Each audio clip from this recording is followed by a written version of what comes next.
வணக்கம். நாம இன்னைக்கு ஒரு ரொம்பவே ஸ்பெஷலான கோவில பத்தி தெரிஞ்சுக்க போறோம். பொதுவா கோவில்கள்ல இறைவனுக்கு தானே முதல் மரியாதை. ஆனா இங்க எல்லாமே இறைவிக்கு தான். வாங்க அந்த அதிசயத்தை நேர்ல பார்க்கலாம். சரி, உங்களுக்கு ஒரு கேள்வி. நீங்க எத்தனையோ பெருமாள் கோயிலுக்கு போயிருப்பீங்க இல்லையா?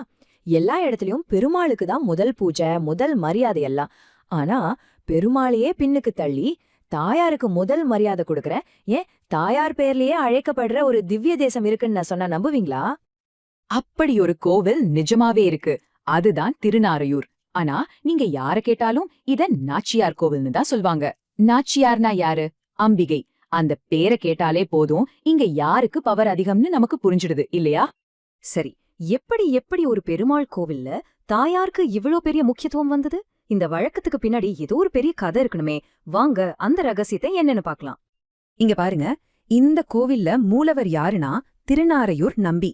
அவர்தான் மகாவிஷ்ணு.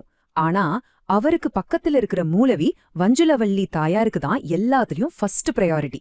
இதுதான் இந்த கோவிலோட மிகப்பெரிய ஸ்பெஷாலிட்டி. இந்த வித்தியாசமான பழக்கத்துக்கு பின்னாடி மனச தொடுற மாதிரி ஒரு கதை இருக்கு.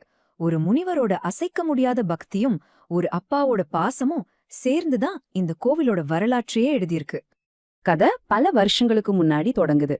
மேதவி அப்படின்னு ஒரு மகா முனிவர் இருந்தார். அவருக்கு ஒரே ஒரு ஆசைதான், சாட்சாத் மகாலட்சுமியே தனக்கு மகளா பறக்கணும்னு சொல்லி ரொம்ப கடுமையான தவம் இருந்தார். அவரோட தவத்தை மெச்சி மகாலட்சுமி என்ன பண்ணாங்க தெரியுமா? மணிமுத்தாறு நதியில ஒரு அழகான தாமரை பூவுக்குள்ள ஒரு குழந்தையா அவதாரம் எடுத்து அந்த முனிவருக்கே மகளா போனாங்க. அந்த குழந்தைதான் வஞ்சுளவள்ளி நாச்சியார். காலம் போச்சு. வஞ்சுளவள்ளி வளர்ந்து கல்யாண வயசுக்கு வராங்க. அப்போதான் ஒரு நாள் அவங்க ஆசிரமத்துக்குள்ள ஒரு மர்மமான வேடன் ஒருத்தன் வந்தான். அவனோட வருகைதான் கதையில ஒரு பெரிய திருப்புமுனை. அந்த வேடன் நேரா முனிவர்கிட்ட போய் உங்க பொண்ண எனக்கு கல்யாணம் பண்ணி கொடுங்கன்னு கேட்டான். ஆனா பாருங்க, அந்த முனிவருக்கு ஒரு விஷயம் தெரியாது. அந்த வேடன் வேஷத்துல வந்தது வஞ்சுளவல்லிய தன்னோட சேர்த்துக்க வந்த சாட்சாத் மகாவிஷ்ணுதானு. யோசிச்சு பாருங்க, தான் அருமை மகளை ஒரு சாதாரண வேடனுக்கு எப்படி கல்யாணம் பண்ணி கொடுக்க முடியும்? அதனால அந்த முனிவர் ஒரு கண்டிஷன் போட்டார். அதுவும் ஏதோ சாதாரண கண்டிஷன் இல்ல, அந்த கோவிலோட தலையெழுத்தையே மாத்தி எழுதின ஒரு கண்டிஷன். ஒரு அப்பாவா தான் மகளை பிரிய போறோமேங்கிற ஏக்கத்துல மேதவி முனிவர் கேட்டது ஒன்னே ஒண்ணுதான், என் மகளுக்கு தான் இந்த கோயில்ல எப்பவுமே எல்லாத்துலயும் முதல் மரியாதை கிடைக்கணும். இது வெறும் வார்த்தை இல்ல, ஒரு அப்பாவோட பாசம். ஆனா மிகப்பெரிய ஆச்சரியம் என்னன்னா, அந்த வேடன் வேஷத்துல இருந்த மகாவிஷ்ணு ஒரு வார்த்தை கூட மறுக்காம சந்தோஷமா அது ஏத்துக்கிட்டார். அன்னைக்கு பெருமாள் கொடுத்த அந்த ஒரு வாக்குறுதி தான் இன்னைக்கு வரைக்கும் நாச்சியார் கோவில்ல ஒரு பெரிய சம்பிரதாயமா இருக்கு. அதனாலதான் இன்னைக்கும் பக்தர்கள் முதல்ல தாயார வணங்கிட்டு அதுக்கப்புறம் தான் பெருமாளையே பார்க்க போறாங்க. சரி, தாயாருக்கு முதல் மரியாதைங்கிறது மட்டும் இந்த கோவிலோட ஸ்பெஷல் இல்ல. இன்னும் நிறைய அதிசயங்கள் இங்க இருக்கு. அந்த தெய்வீக வாக்குறுதியோட அடையாளமா இன்னும் என்னென்ன அற்புதங்கள் இங்க இருக்குன்னு இப்ப நாம பார்க்கலாம். சில முக்கியமான விஷயங்களை வேகமா பார்த்துடலாம். இங்க மூலவர் திருநாராயூர் நம்பி நின்ற கோலத்துல காட்சி தர்றார். இது திருமங்கை ஆழ்வாரால மங்களாசாசனம் செய்யப்பட்ட ஒரு திவ்ய தேசம். ஆனா இதையெல்லாம் விட இந்த கோவில உலகத்துக்கே தெரியப்படுத்துற ஒரு விஷயம் இருக்குன்னா அது இங்க இருக்கிற கல்கருடன் தான். கல்கருடனா அப்படின்னா என்னன்னு கேக்குறீங்களா? இது கருட பகவானோட உற்சவர் சிலை. ஆனா கல்லால செஞ்சது.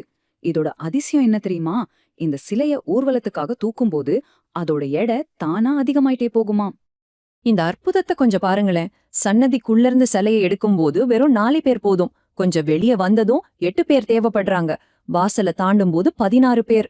வீதி உலா போகும்போது 32, 64ன்னு ஆட்களோட எண்ணிக்கை கூடிக்கிட்டே போகுது. அதே மாதிரி ஊர்வலம் முறிஞ்சு கோவிலுக்குள்ள திரும்ப வரும்போது எடை படிப்படியா குறைஞ்சுகிட்டே வருது. இது எப்படி சாத்தியம்? இது உண்மையிலேயே அறிவியலை தாண்டிய ஒரு தெய்வீக அற்புதம்.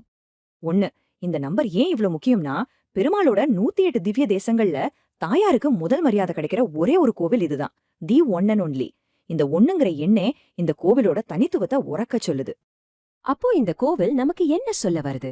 நம்ம வாழ்க்கையில பெண் தெய்வத்தோட சக்தி எவ்வளவு மகத்தானது, அதுக்கு நம்ம எவ்வளவு பெரிய மரியாதை கொடுக்கணும்னு திருநாரையூர் நமக்கு ரொம்ப அழகா உணர்த்துது. கடைசியா உங்களை ஒரு கேள்வியோட விட்டுட்டு போறேன்.